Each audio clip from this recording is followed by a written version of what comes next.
this is Chip. And this is Christianna. And here we are in Portugal, outside of Lisbon, in a town called Oeiras. It sounds sort of like that. O-E-I. We're having difficulty with the pronunciation. We're starting to read Portuguese and we can follow bits and pieces, but the audio and speaking is proving to be a bit of a challenge. It's a beautiful language, but it sounds like a lot of whispering. Oh, shush. All the S's, or not a lot of the S's. Are Shh. And the Z's could be it's just So, it's a lot. But anyway, we're in a town called Oeiras.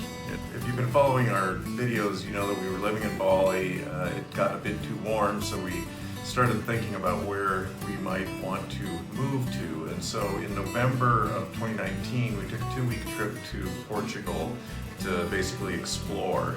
And we went to several places. We started in Porto.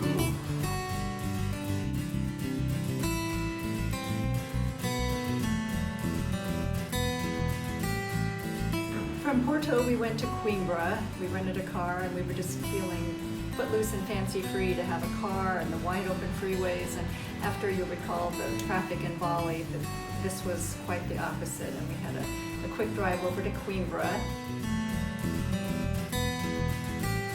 And then from there, we did go over to the beach to probably the most expansive piece of sand I've ever seen.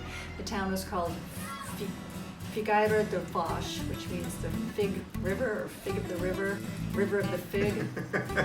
From there we went to Nazaré, which also, again, big wide open beach. It is probably, well, it is world renowned now as one of the top big wave surfing spots on earth.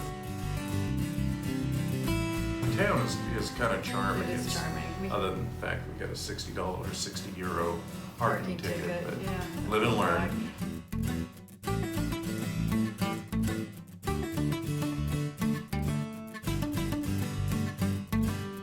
From there we went to Caldas da Rainha, which is a little bit inland, about an hour north of Lisbon.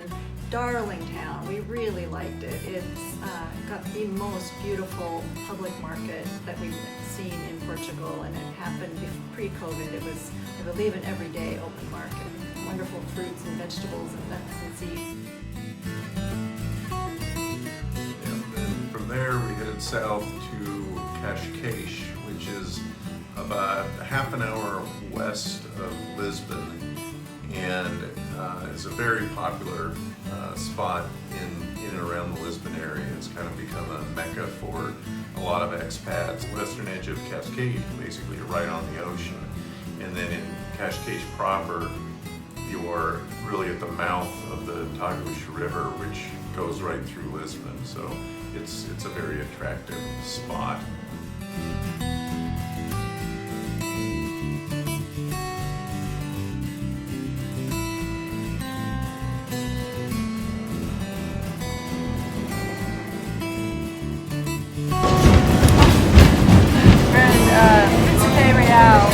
District of Lisbon on a streetcar or a tram.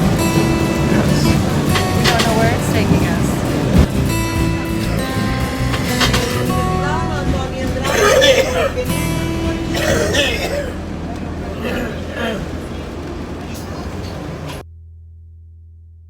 So we moved here in February, and about 2 weeks after we moved here, we went down to the Algarve, which is the southern coast of Portugal.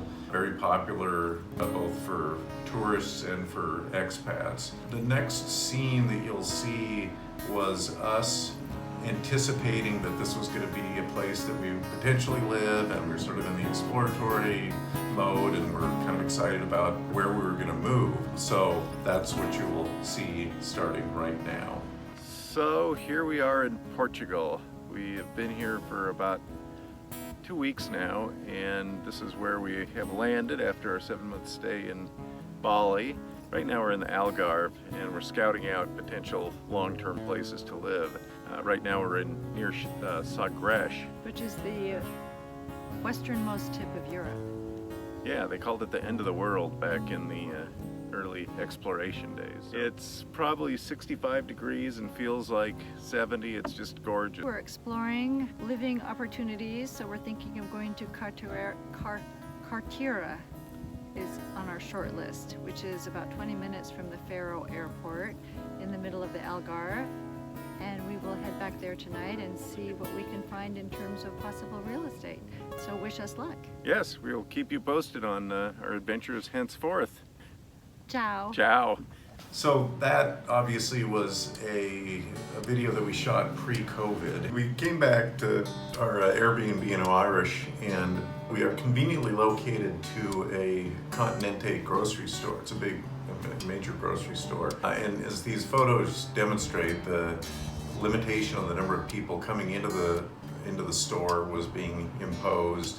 This was a little bit before masks became a requirement, but we did fashion some masks out of old socks that Thank you, YouTube. lasted for a few weeks, and then until we actually were able to buy real masks. And Portugal cracked down really early on social distancing, wearing masks in public, wearing masks on public transportation, wearing masks in supermarkets.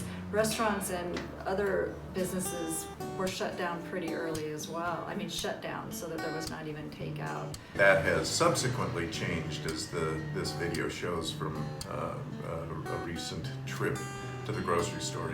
You wouldn't know. There's no sense of any sort of limitations in the food supply. So, and there was no waiting to get in. There was a guard at the door to let you in, and now there's no guard counting people coming in. There is a hand sanitizer that you're supposed to use every time you come into the store, and plexiglass between the cashiers and the customers. So social and there are lines, of course, on the floor where you're supposed to stand waiting for the cashier. we are now settled into our Airbnb in Irish. It's an interesting neighborhood. I think the buildings here are probably built in the 50s and 60s. It's not the most attractive area that, it certainly doesn't, speak to the sort of quaint Portuguese neighborhood. Well, but then just a few yards away, there's a vineyard, and beyond that, on our other walk, there's a cow.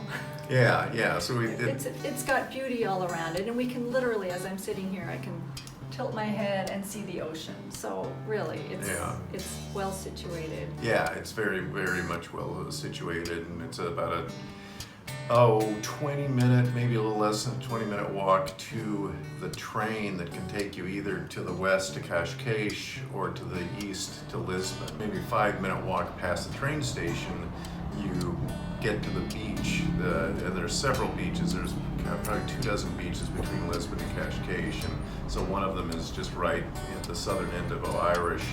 And you walk through this kind of nice little park to get there, and then a fairly large freeway between the park and the beach, but you just walk in the underpass and pop out, and there you are at the beach, and it's just, it's wonderful.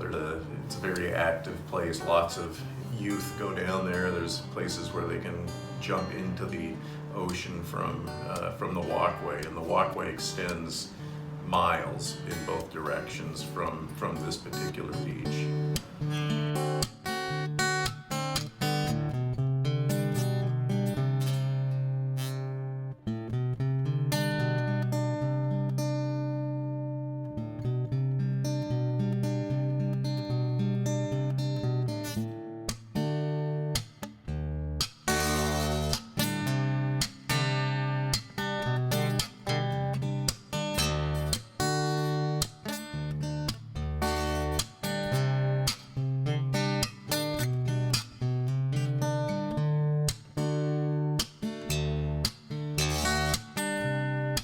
We are very fortunate to be able to walk so readily and enjoy the beautiful environment.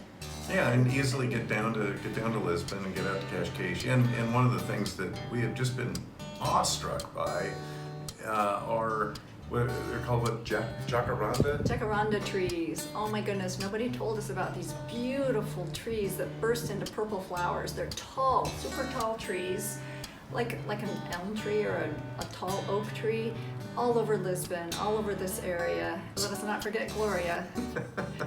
We see her a couple times a week and we discovered that she really enjoys apples. And we did some research to make sure that it's safe to give apples to cows. Recently I went into Lisbon during Black Lives Matter march, and it was very peaceful, probably, I don't know, 10 to 15,000 people. And you'll notice that almost everybody, probably 99% of the people are wearing masks. The whole vibe here is so kind of receptive to Science. yeah, receptive to science and also to sort of the common good. So yeah, that's one of the nice things about living near a European capital, is you do get to sort of experience some of the excitement of urban living and marches and whatnot. So all in all, our experience of being in lockdown has been fairly manageable. We don't have a car. We haven't rented a car. We've been in an Uber 3 times for very short errands. But other than that, we haven't gone to any restaurants. We haven't gone To get our hair cut. to get our hair. Our next video will hopefully be showing our residency cards, allowing us to live here for 2 years, and a new address. So stay tuned. Yes, thanks for joining. We will be in touch. Bye. All right, bye-bye.